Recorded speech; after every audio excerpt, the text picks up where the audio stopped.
Assalamualaikum warahmatullahi wabarakatuh. Perkenalkan, nama saya Febrianto Noval dari Offering B1. Di sini saya akan membahas soal tentang sistem kopling dan bahan bakar pada sepeda motor. Langsung saja menuju ke soal nomor 1. Apa yang dimaksud dengan kopling pada kendaraan sepeda motor? Jawabannya adalah D. Kopling merupakan suatu komponen pada kendaraan sepeda motor yang digunakan untuk menghubungkan dan memutuskan aliran dari mesin ke transmisi. Lanjut ke nomor yang kedua.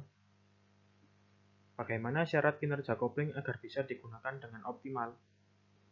Jawabannya adalah B. Kopling memiliki 3 syarat agar dapat digunakan secara optimal, yaitu kopling harus dapat menghubungkan putaran dari mesin ke transmisi dengan lembut, dapat memindahkan tenaga putaran dari mesin ke transmisi tanpa terjadi selip, dan memutuskan hubungan mesin ke transmisi dengan cepat dan baik. Soal nomor 3. Sistem kopling berfungsi untuk? Jawabannya adalah C. Fungsi dari sistem kopling adalah sebagai penghubung dan pembebas atau pemutus putaran dari engine yang kemudian akan disalurkan ke transmisi. Soal nomor 4. Apa yang terjadi jika mesin dalam keadaan menyala dan pada posisi berhenti tidak dilengkapi dengan sistem kopling? Jawabannya adalah B. Pada saat mesin kendaraan motor yang menggunakan mesin gigi perpindahan atau persneleng, pada saat menyala dengan posisi netral, kemudian dioper ke posisi gigi 1 tanpa menggunakan kopling, maka apabila tenaga yang dikeluarkan lewat gas terlalu besar, maka akan terjadi lompatan pada mesin. Soal nomor 5. Apa fungsi dari roda, penerus, dan plat penekan yang dipasang pada tutup klet yang terdapat pada sistem kopling? Jawabannya adalah A. Pada sistem kopling memiliki banyak bagian atau komponen. Salah satunya adalah roda penerus digunakan untuk menyimpan tenaga putar yang dihasilkan pada langkah usaha dan plat penekan untuk menekan plat kopling dalam kekuatan tinggi tanpa menyebabkan aus sehingga poros input dan disklet dapat berputar secara bersama-sama. Soal nomor 6. Apa fungsi pegas-pegas yang dipasangkan pada tutup kopling? Jawabannya adalah A. Pegas penekan terletak di dalam pressure plate. Fungsinya sebagai sumber tenaga untuk menekan plat kopling. Ada sekitar 6 atau lebih pegas dengan kekuatan tinggi. Pegas ini diletakkan secara rotari di sekeliling pressure plate. Soal ke-7. Kopling dibagi menjadi 3 jenis, yaitu jawabannya adalah C. Secara umum, kopling pada kendaraan sepeda motor dibagi menjadi 3, yaitu kopling manual yang biasa digunakan pada motor bebek, kopling sentrifugal yang biasa digunakan pada motor matic, dan kopling ganda yang biasa digunakan pada motor lagi atau mesin yang berdiri. Lanjut ke soal nomor 8. Keunggulan dari kopling manual daripada kopling sentrifugal adalah? Jawabannya adalah D. Salah satu keunggulan dari kopling manual dari kopling sentrifugal adalah kerugian tenaga yang lebih sedikit, sehingga motor dengan kopling manual biasanya lebih sedikit membuang tenaga mesinnya yang membuat lebih powerful daripada motor dengan kopling otomatis atau sentrifugal. Lanjut soal ke-9. Kekurangan dari sistem kopling manual antara lain? Jawabannya adalah D. Salah satu kekurangan pada sistem kopling manual adalah sulitnya pemakaian. Karena seluruh bagian tangan dan kaki akan bekerja sehingga banyak dari pelanggan yang lebih memilih motor dengan transmisi otomatis atau sentrifugal untuk daily use karena tidak sulit dalam pengoperasian dan lebih mudah. Soal ke-10. Menggunakan gesekan antara kampas kopling berbentuk seperti sepatu rem tromol dan rumah kopling yang berbentuk seperti tromol, kampas kopling dapat menempel juga merenggang dengan rumah kopling secara otomatis sesuai dengan RPM mesin. Penjelasan tersebut adalah prinsip kerja dari? Jawabannya adalah C. Prinsip kerja dari kopling otomatis atau sentrifugal adalah ketika pengendara menaikkan gas dan menurunkannya secara cepat, maka terjadi putaran stasioner mesin sehingga terjadi gaya sentrifugal pada komponen kopling otomatis yang berakibat terlepasnya poros engkol karena kampas kopling menggunakan gesekan antara kampas kopling dan rumah kopling. Soal nomor 11. Gambar di bawah ini menunjukkan komponen dari jenis kopling. Jawabannya adalah A. Seperti gambar di bawah ini merupakan komponen dari kopling manual yang terdiri dari 12 bagian, yaitu primer drive gear, primary driven gear, clutch cover, multi-clutch plate, multi-friction plate, center gear, pressure plate, pressure spring, release rock, clutch adjuster, clutch handle, dan clutch cable. Soal nomor 12. Di bawah ini menunjukkan komponen dari kopling jenis. Jawabannya adalah C. Seperti gambar di atas, merupakan komponen dari kopling jenis sentrifugal atau otomatis. Soal nomor 13. Memiliki 2 unit kopling sekaligus. Sebuah kopling sentrifugal yang diletakkan setelah poros engkol sebagai kopling primer dan 1 unit kopling manual diletakkan di depan transmisi sebagai kopling sekunder. Penjelasan tersebut ciri-ciri dari sistem kopling jenis. Jawabannya adalah D. Kopling ganda merupakan kopling yang mengadopsi sistem dari kopling otomatis dan sentrifugal.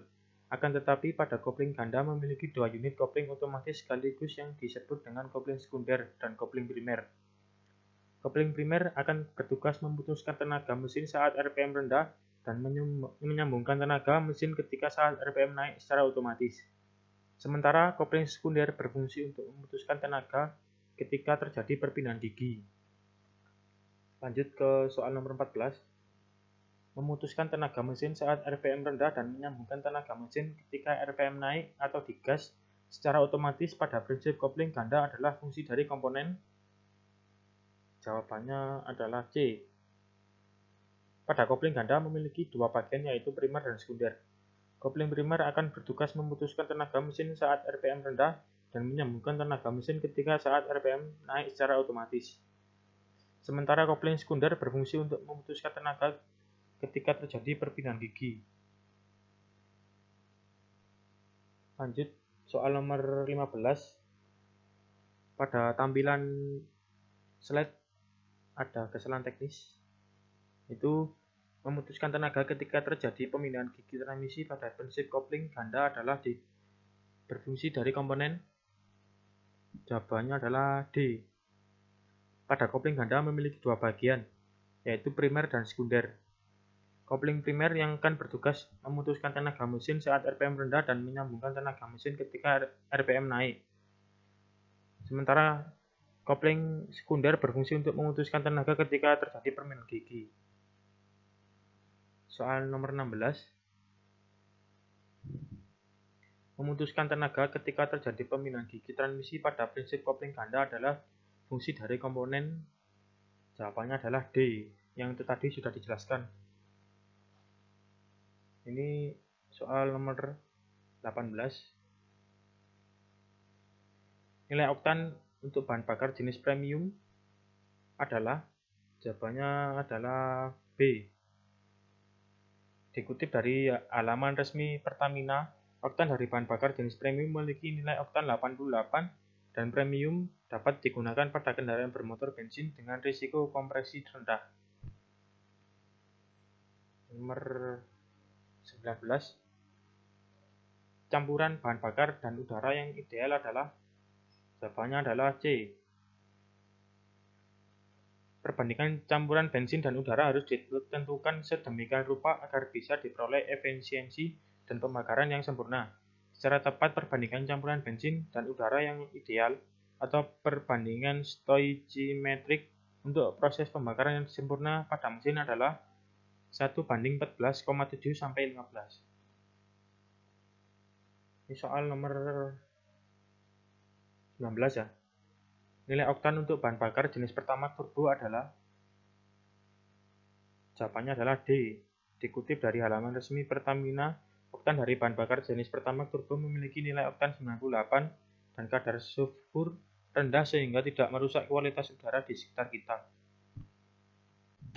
Lanjut untuk soal ke-20. Unsur-unsur utama sebagai syarat terjadinya pembakaran di ruang bakar adalah, jawabannya adalah D, panas udara dan bahan bakar. Lanjut ke soal esai nomor 1. Di Indonesia, bahan bakar dapat dibedakan menjadi dua jenis, yaitu bensin dan solar. Sebutkan beberapa macam bahan bakar bensin beserta oktan yang terdapat pada bahan bakar tersebut. Jawabannya adalah premium oktan 88, pertalite oktan 90, pertamax oktan 92, pertamax turbo oktan 98. Lanjut ke nomor 2.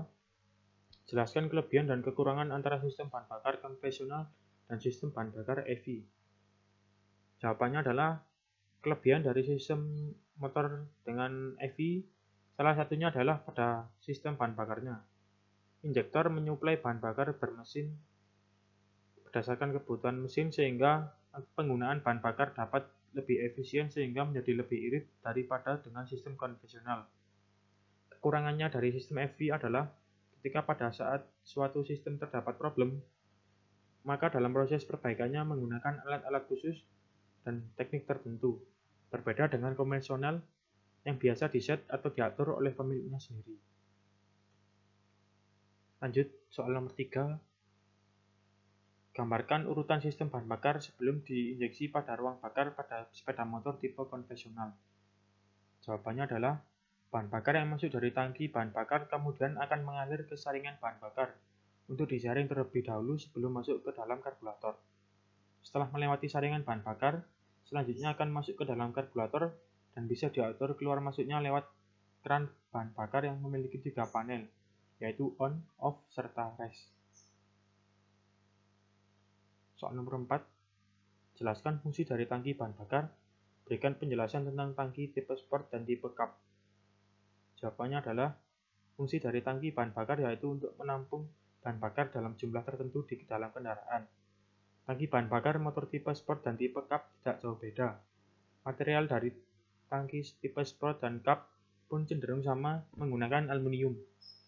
Hanya saja volume pada motor tipe sport biasanya lebih besar karena sisi pada kendaraannya juga besar, sehingga memiliki ukuran yang lebih banyak dari cup. Soal nomor 5. Jelaskan fungsi dari keran bensin pada konvensional atau full cook. Ya, fungsi dari keran bensin pada motor konvensional adalah sebagai penyalur bahan bakar sebelum masuk ke dalam karburator. Dan pada keran bensin motor konvensional memiliki 3 panel, yaitu on, off, dan rest, yang memiliki makna jika on, maka bahan bakar dari tangki akan mengalir melalui selang menuju karburator. Jika off, maka bahan bakar dari tangki akan berhenti di bagian selang bensin dan tidak masuk ke dalam karburator. Jika rest adalah menggunakan cadangan bahan bakar yang ada di tangki dan hanya digunakan pada kondisi darurat saat tangki kehabisan bahan bakar. Ya, sekian penjelasan dari saya. Kurang lebihnya mohon maaf. Wassalamualaikum warahmatullahi wabarakatuh.